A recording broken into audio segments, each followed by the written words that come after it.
नमस्कार दोस्तों, स्वागत है आपका एक बार फिर से हमारी चैनल सनातन धर्म ज्ञान पर, जहां मैं आपको सनातन धर्म से जुड़ी बहुत ही अद्भुत तथा ज्ञानवर्धक कहानियां सुनाती हूं। यह कहानियां आपके जीवन के लिए बहुत ही लाभदायक तथा ज्ञानवर्धक होती हैं। इन कहानियों को सुनने के बाद आपके मन में हो रही परेशानियों, चिंताओं इत्यादि सभी समस्याओं का समापन हो जाता है। आज मैं आपको श्री नीम करोली महाराज जी की चमत्कारों की ऐसी ही एक अद्भुत कहानी सुनाऊंगी। जब महाराज जी ने अपने जीवन काल के दौरान अपने अनन्य भक्तों को दर्शन दिए तथा उनके जीवन को सरल तथा सफल बना दिया। तो चलिए शुरू करते हैं। इससे पहले कि आप हमारी इस कहानी में खो जाएं, हमारे चैनल सनातन धर्म ज्ञान को सब्सक्राइब ज़रूर करें ताकि आने वाली न्यू वीडियो की नोटिफिकेशन आपको सबसे पहले प्राप्त हो जाए। आइए शुरू करते हैं। जय गुरुदेव। गोलियां कंबल में समा गई।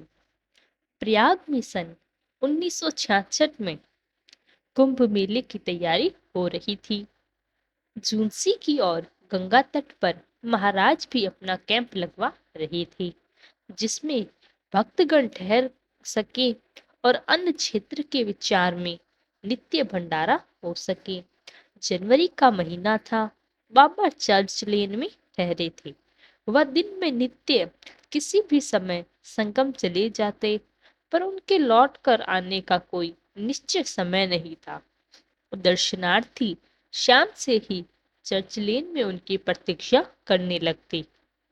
एक दिन वहां कार में कुछ प्रतिष्ठित व्यक्ति आए, जिनमें उत्तर प्रदेश सरकार के एक उच्च पदाधिकारी भी थे।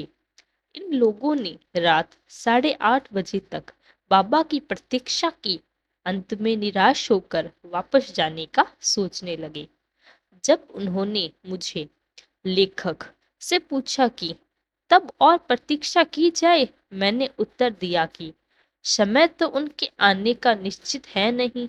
बाबा की मौज है, जब दर्शन दे आप घंटे के आधे न जाकर इसे पूरा कर दें तो संभव है काम बन जाए। वह 9 बजे तक रुकने को तैयार हो गए। संभवत मेरे इस उत्तर में बाबा को ही प्रेरणा हो रही थी। मैंने समय बिताने के लिए उनसे पूछा कि आपको बाबा के दर्शन पहले कब और कैसे हुए। इस पर उन्होंने अनेक वर्ष पूर्व, जब वह झांसी में जिला अधिकारी थे, तब का एक रोचक वर्णन सुनाया, जो इस प्रकार था। बाबा के एक परम भक्त झांसी में सिविल सर्जन थे। एक दिन बातों के सिलसिले में उन्होंने हमसे कहा कि बाबा नीम करोली एक दर्शनीय उच्च कोटि के सिद्ध हैं और कभी कभी हमारे घर आते हैं। इस संबंध में उन्होंने बाबा की एक लीला सुनाई, जिससे हमारी उत्सुकता और बढ़ गई और उनके निमंत्रण पर ही एक बार हमने बाबा के दर्शन किए थे। जब द्वितीय महायुद्ध चल रहा था, बाबा एक दिन सिविल सर्जन के घर पधारे। उन्होंने उनका स्वागत किया।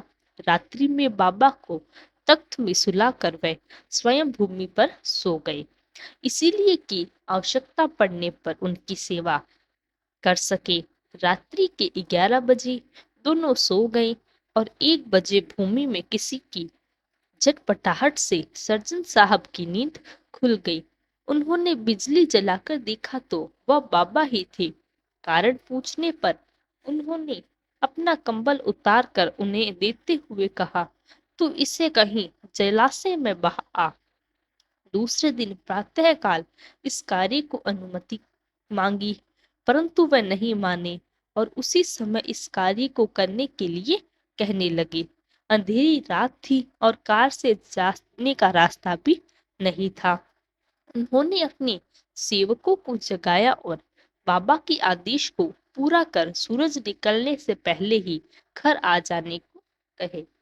बाबा को बड़ी प्रसन्न मुद्रा में बैठे देखा। जब उन्होंने उनसे कंबल को व्यर्थ बहाने का कारण पूछा, तो बाबा कहने लगे, तेरा लड़का जो फौज में अफसर है, जर्मनों के हमले का सामना न कर सका। उसकी टुकड़ी में भगदड़ मच गई और वह भी भागा, पर जर्मन सिपाहियों ने उसका पीछा किया। वह एक पहाड़ की चोटी से नीचे कूद गया और वहां दलदल में फंस गया। ऊपर से सिपाहियों ने उस पर गोलीबारी की बौछार कर दी और उसे मरा जानवा लौट गए। वह सब गोलियां हमारे कंबल में आ गई थी, जिनकी गर्मी से हम व्याकुल हो गए। जब तूने कंबल बहाया तभी हमें शांति मिली। कंबल नया था, उसमें कहीं एक छिद्र भी न था। सर्जन साहब बाबा की इन बातों पर अपना विश्वास स्थापित न कर सके। केवल लड़का सुरक्षित है, यह जानकर उन्हें शांति बनी रही।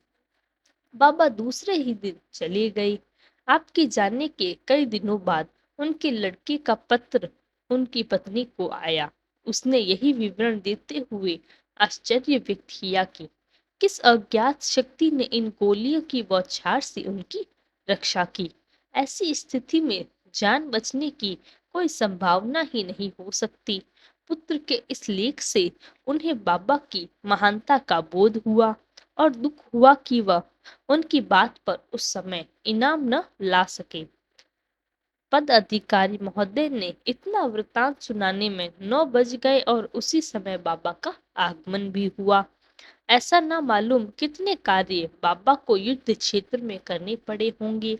इसका कोई अनुमान भी नहीं लगाया जा सकता, क्योंकि यह हमारे परम पूज्य श्री नीम करोली महाराज जी का आशीर्वाद है, जो अपने भक्तों पर आए सभी संकट, सभी परेशानियों को अपने ऊपर लेते हैं और उनके जीवन को बहुत ही सरल और सुखी बनाते हैं।